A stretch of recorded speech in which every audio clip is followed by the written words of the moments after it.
Hi everybody, this is Alchemist2, and I'm back again with another series review.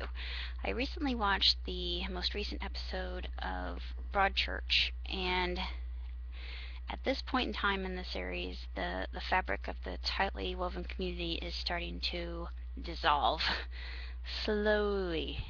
But there are a lot of contentions between different people that are involved, especially when Beth takes Davee's murder public and takes over the papers and decides to do some investigation on her own. Alec, he shows a different side of his personality in this particular episode as well. I think he has panic attacks still. He may be agoraphobic, but I'm not really certain. It indicated that he might have migraines because of the camera work that was done in this one, and I'm not entirely certain. I still think that he has panic attacks because I've had them before, and I can tell you they're not fun at all. Um, he he's a little bit more laid back in this particular episode, I thought, and he seems to be more kind and maybe not so edgy.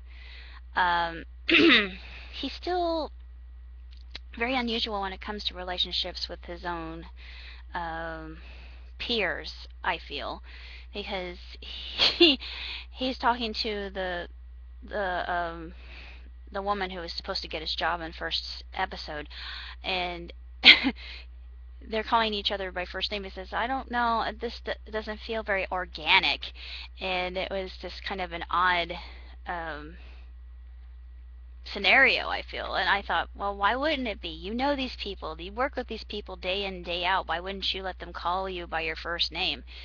But I just think it's one of his idiosyncrasies, and I think that he might be a little bit eccentric.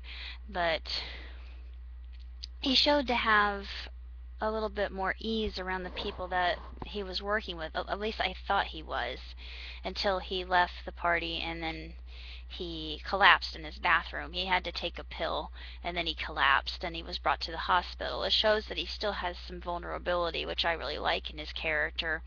And he's not really coming across as very much of a hard nose, but he still was cutthroat in this particular one, especially with the the convicted pedophile. He really wasn't a convicted pedophile because the registry hadn't been made for sex offenders, so he didn't really exist on that list yet. And he kept telling Alec that I had nothing to do with this incident, and I didn't even see Davee, and all these other pleas that he had made to him. And then he got angry with the husband, I think, and it was somebody else that he thought was um, part of the murder itself. And he said, if I see you again, I'll throw you in jail, and don't ever let me catch you around here again. And of course, there's a lady that's involved, and she and another individual in Broadchurch, he doesn't like these allegations that she's making against him, and she says, I don't wish to speak to you anyway, and he says, I don't want to see your face ever again. Uh, and he threatens her. He actually that part made my hair stand up on end because I thought he is definitely not in his right mind.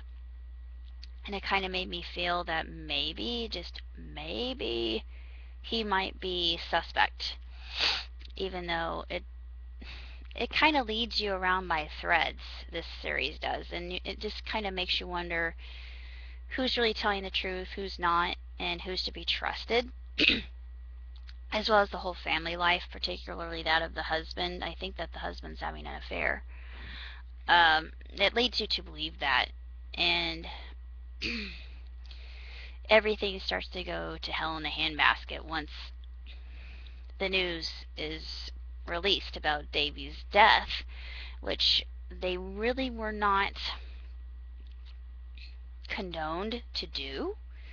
Uh, and I'm curious as to where the season is going, and I'm wondering who did the dirty deed. Um, it's like Alex said, it had to be somebody that Davee knew, or he wouldn't have trusted him or her.